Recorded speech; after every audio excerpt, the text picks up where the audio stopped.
ತಮಿಳುನಾಡು ರಾಜಕೀಯದಲ್ಲಿ ಸರ್ಕಾರ ರಚನೆ ಸರ್ಕಸ್. ನಾಳೆಯೂ ದಳಪತಿ ವಿಜಯ್ಗೆ ಕಾದಿದೆ ದೊಡ್ಡ ಸಂಕಷ್ಟ. ತಮಿಳುನಾಡು ರಾಜಕೀಯದಲ್ಲಿ ಸರ್ಕಾರ ರಚನೆಗೆ ಸರ್ಕಸ್. ನಾಳೆಯೂ ದಳಪತಿ ವಿಜಯ್ಗೆ ಕಾದಿದೆ ದೊಡ್ಡ ಸಂಕಷ್ಟ. ಇಂದು ರಾಜ್ಯಪಾಲರನ್ನ ವಿಜಯ್ ಭೇಟಿಯಾದ್ರೂ ಕೂಡ ವ್ಯರ್ಥ ಆಗುತ್ತಾ? ಸಿಂಪಲ್ ಮೆಜಾರಿಟಿ ತೋರಿಸಿದ್ರು ನಾಳೆ ಸಿಎಂ ಆಗಲ್ವಾ? ನಾಳೆ ವಿಜಯ್ ಪ್ರಮಾಣ ವಚನ ನಡೆಯೋದೇ ಡೌಟ್ ಅಂತ ಹೇಳಲಾಗ್ತಾ ಇದೆ. ಇಂದು ಸಂಜೆಯಿಂದ ಚೆನ್ನೈನಲ್ಲಿ ಇರಲ್ಲ ರಾಜ್ಯಪಾಲರು. ಸಂಜೆ 7:10ಕ್ಕೆ ಕೇರಳಕ್ಕೆ ತೆರಳಲಿರುವ ರಾಜ್ಯಪಾಲ ರಾಜೇಂದ್ರ ಹರ್ಲೇಕರ್. ರಾಜ್ಯಪಾಲರು ತೆರಳಿದ್ರೆ ವಿಜಯ್ ಪ್ರಮಾಣ ವಚನ ವಿಳಂಬ ಆಗುತ್ತೆ. ವಿಜಯ್ ಪಟ್ಟಾಭಿಷೇಕಕ್ಕೆ ಸೋಮವಾರವೇ ಮುಹೂರ್ತ ಫಿಕ್ಸ್ ಮಾಡಿಕೊಂಡಿರುವಂತದ್ದು. ಇದೀಗ ತಮಿಳುನಾಡು ರಾಜಕಾರಣದಲ್ಲಿ ಸರ್ಕಾರ ರಚನೆ ಮಾಡೋದಕ್ಕೆ ಸರ್ಕಸ್ ಆಗ್ತಾ ಇರುವಂತದ್ದು.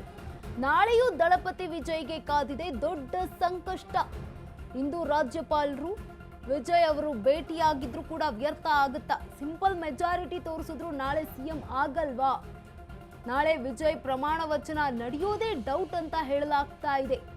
ಇಂದು ಸಂಜೆಯಿಂದ ಚೆನ್ನೈನಲ್ಲಿ ಇರೋದಿಲ್ಲ ರಾಜ್ಯಪಾಲ. ಸಂಜೆ 7:10ಕ್ಕೆ ಕೇರಳಕ್ಕೆ ತೆರಳಲಿದ್ದಾರೆ ರಾಜ್ಯಪಾಲರು ತೆರಳಿದ್ರೆ ವಿಜಯ್ ಪ್ರಮಾಣ ವಚನ ಕೂಡ ವಿಳಂಬ ಆಗುತ್ತೆ. ವಿಜಯ್ ಪಟ್ಟಾಭಿಷೇಕಕ್ಕೆ ಈಗ ಸೋಮವಾರ ಮುಹೂರ್ತ ಫಿಕ್ಸ್ ಮಾಡಿಕೊಳ್ಳಲಾಗಿತ್ತು. ತಮಿಳುನಾಡು ರಾಜಕಾರಣದಲ್ಲಿ ಈಗ ಸರ್ಕಾರ ರಚನೆ ಮಾಡೋದಕ್ಕೆ ವಿಜಯ್ ಅವರು ಸರ್ಕಸ್ ಮಾಡ್ತಿದ್ದಾರೆ.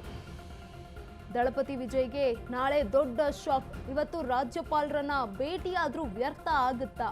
ಸಿಂಪಲ್ ಮೆಜಾರಿಟಿಯನ್ನ ತೋರಿಸಿದ್ರು ನಾಳೆ ಸಿಎಂ ಆಗೋದಕ್ಕೆ ಆಗಲ್ವಾ? ವಿಜಯ್ ಪ್ರಮಾಣ ವಚನ ನಡೆಯೋದೇ ಡೌಟ್ ಅಂತ ಹೇಳಲಾಗ್ತಾ ಇದೆ.